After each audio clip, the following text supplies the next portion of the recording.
안녕하세요. 흰수염고래 스포츠입니다. A매치 기간으로 토트넘 커뮤니티도 조용합니다. 그 사이 사우디 구단들이 손흥민 영입에 여전히 관심을 보인다는 해외 매체 기사들이 나오고, 이후에 토트넘 전담 기자인 골드 기자는 손흥민이 토트넘과 재계약을 확신하는 발언도 했는데요. 사실 어느 것도 예상할 수 없죠. 하지만 손흥민이 말한 것을 두고 보면 힌트는 충분히 있었습니다. 아직 프리미어리그에서 할 일이 많이 남아있다. 네, 아직 프리미어리그 어디라고요? 정확히 찝어서 프리미어리그에서 할 일이 많이 남았다고 했습니다. 자, 그럼 프리미어리그에서라고 했지 토트넘에서라고는 또 하지 않았습니다. 토트넘에겐 선물을 남기고 싶고 스스로도 우승 없이는 레전드로 불리고 싶지도 않다는 것을 공개적으로 얘기도 했습니다. 현지 팬들도 손흥민은 무조건 레전드라고 하면서도 고민하면서 우승을 해야만 한다 라고 하기도 했죠. 손흥민은 현재 토트넘 소속이기 때문에 1차적인 목표가 우승 말고는 없습니다. 만약에 유로파리그 하나 우승컵을 들어다 칩시다. 그러면 그 다음 어떻게 되는 겁니까? 손흥민은 프리미어리그에서 해야 할 일이 많이 남아있다고 했고, 그에겐 꿈이 있습니다. 손흥민이 왜 챔피언스리그 준우승을 하고 난 후에 울었겠습니까? 자신의 롤모델인 지성팍 형님처럼 프리미어리그 우승과 챔피언스리그 우승을 포기할 수 없죠. 손흥민의 가치가 떨어져서 중위권 팀에서나 원하는 선수라면 리그 우승, 챔스 우승이라는 건 목표가 아니라 헛된 꿈이 되겠지만, 손흥민은 최고의 골 결정력을 가지고 있기 때문에 어느 빅클럽에서도 꼭 필요한 존재입니다. 최근 솔랑키는 인터뷰를 통해서 현존 최고의 피니셔가 누구냐고 물었는데 솔랑키는 손흥민이라고 했습니다. 아마도 손흥민이라고 대답하고 싶다. 그렇게 오른발과 왼발을 잘 쓰는 선수는 드물다. 그렇게 할 수 있는 선수는 많지 않다. 양발로 모두 훌륭한 마무리를 할 수 있다는 것은 정말 대단한 일이다. 그는 훈련도 똑같이 한다. 그는 훌륭한 리더다. 솔직히 말해서 내가 만난 사람 중에 가장 친절하다. 경기장에서나 훈련에서나 똑같다. 라면서 손흥민을 극찬했습니다. 손흥민의 마무리 능력만 극찬한 게 아니라 손흥민의 성품까지 극찬을 했는데, 이거 그냥 PD가 거의 대본 준 거 아니죠?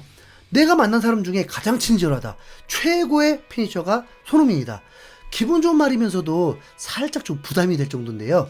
특히 한국 팬들은 손흥민이 우승컵을 들어 올리는 것만을 보고 싶어 하기 때문에 손흥민은 쉽게 은퇴할 수도 없을 것입니다.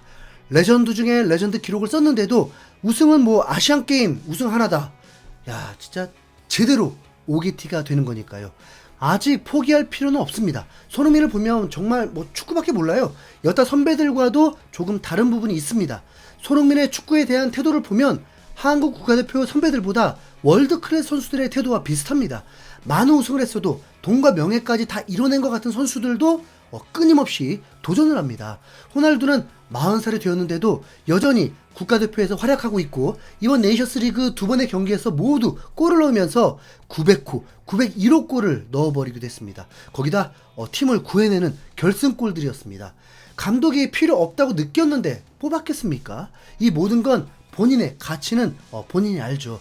에이징 커브든 뭐든 문제가 있다고 느끼면 스스로 멈추게 됩니다. 손흥민은 32살에도 B클럽에서 가장 중요한 선수, 그리고 가장 경계되는 선수로 뽑히고 있습니다. 그럼 토트넘이 B클럽이냐는 말에 또 물음표가 들어가겠죠.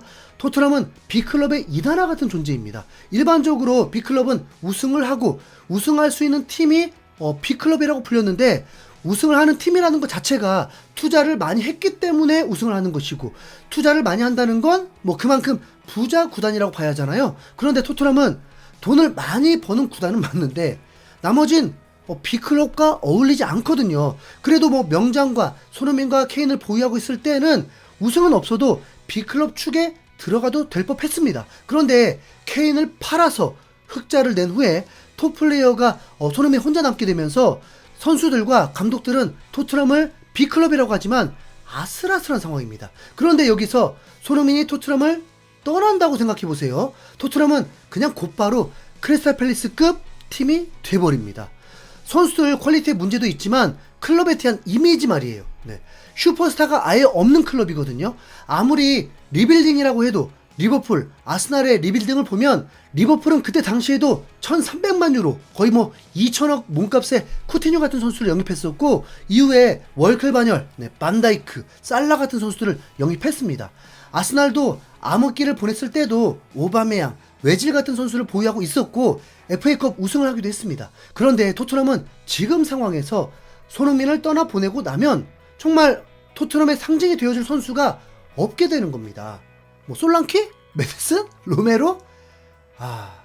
그렇기 때문에 토트넘 구단 입장에서는 지금 손흥민과 재계약을 하지 않더라도 큰 고민이 될 수밖에 없습니다. 그리고 구장 완공을 한 후에 명장들을 영입했던 것처럼 또 다른 실험을 하고 있는 거죠. 분명 이번 시즌 1000억짜리 선수 두세 명은 뭐 영입할 것처럼 보였지만 역시나 토트넘다운 효율 영입이었습니다. 토트넘이 정말 슈퍼스타를 영입을 할 때 손흥민이 토트넘을 떠날 때라고 보면 될 것입니다.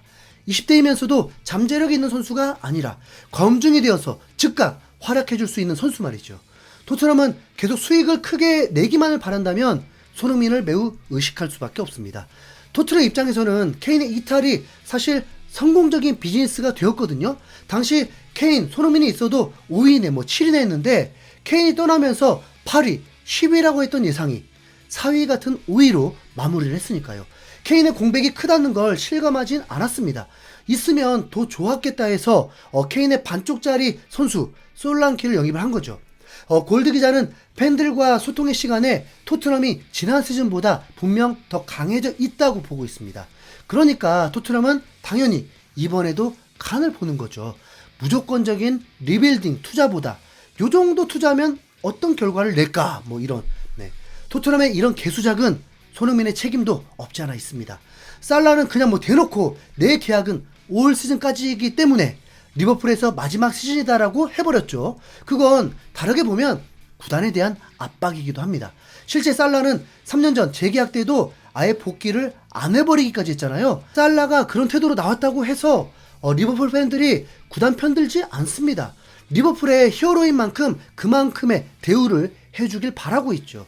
실제로 살라가 그 발언을 하니까 이제 영국 매체 팀토크는 리버풀이 살라의 미래에 대한 결정을 내렸다라면서 구단의 정책을 바꾸면서까지 살라와 재계약을 하려고 한다라고 보도를 했습니다. 가장 깔끔한 건 손흥민이 토트넘 우승컵 하나 들게 해주고 토트넘에 몇천만 유로 이익 주고 떠나면 그게 가장 완벽한 시나리오였죠. 그러나 우승 못하면 구단은 손흥민을 보내지도 못할 것이고 손흥민은 재계약을 할 확률이 더 올라갑니다. 어때요? 이래도 토트넘 우승 응원 안 해주실 거예요? 손흥민은 포기를 모르는 남자입니다. 손흥민 같은 남자는 한번 칼을 들었으면 끝장을 보는 거거든요. 이 정도면 손흥민 위해서라도 토트넘 우승 응원합시다. 그런데 최근 엔지 감독이 유로파리그 조별예선 선수 명단을 발표를 했는데 황당하게도 골키퍼를 4명을 등록하고 스펜스를 빼버리면서 논란이 되고 있는데요.